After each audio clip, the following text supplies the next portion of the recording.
شروع اللہ کا نام لے کر جو بڑا مہربان نہایت رحم والا ہے۔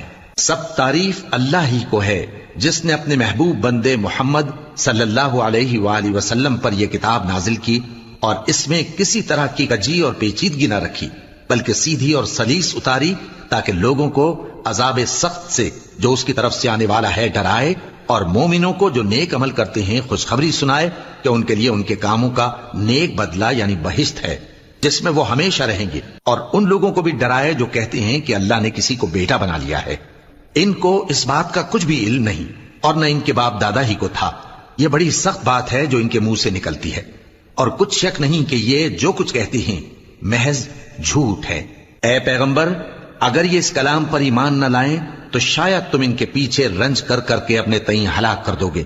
جو چیز زمین پر ہے ہم نے اس کو زمین کے لیے زینت بنایا ہے تاکہ لوگوں کی آزمائش کریں کہ ان میں کون اچھے عمل کرنے والا ہے، اور جو چیز زمین پر ہے ہم اس کو نابود کر کے بنجر میدان کر دیں گے۔ کیا تم خیال کرتے ہو کہ غار اور لوح والے ہماری نشانیوں میں سے عجیب تھے؟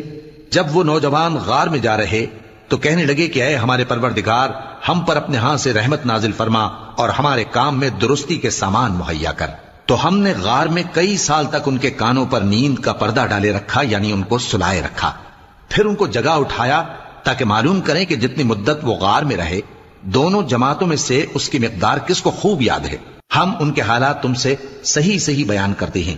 وہ کئی نوجوان تھے جو اپنے پروردگار پر ایمان لائے تھے، اور ہم نے ان کو اور زیادہ ہدایت دی تھی، اور ان کے دلوں کو مربوط یعنی مضبوط کر دیا۔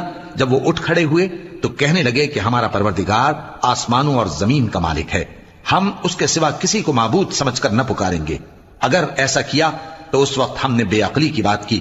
ان ہماری قوم کے لوگوں نے اس کے سوا اور معبود بنا رکھے ہیں، بھلا یہ ان کے معبود ہونے پر کوئی کھلی دلیل کیوں نہیں لاتے؟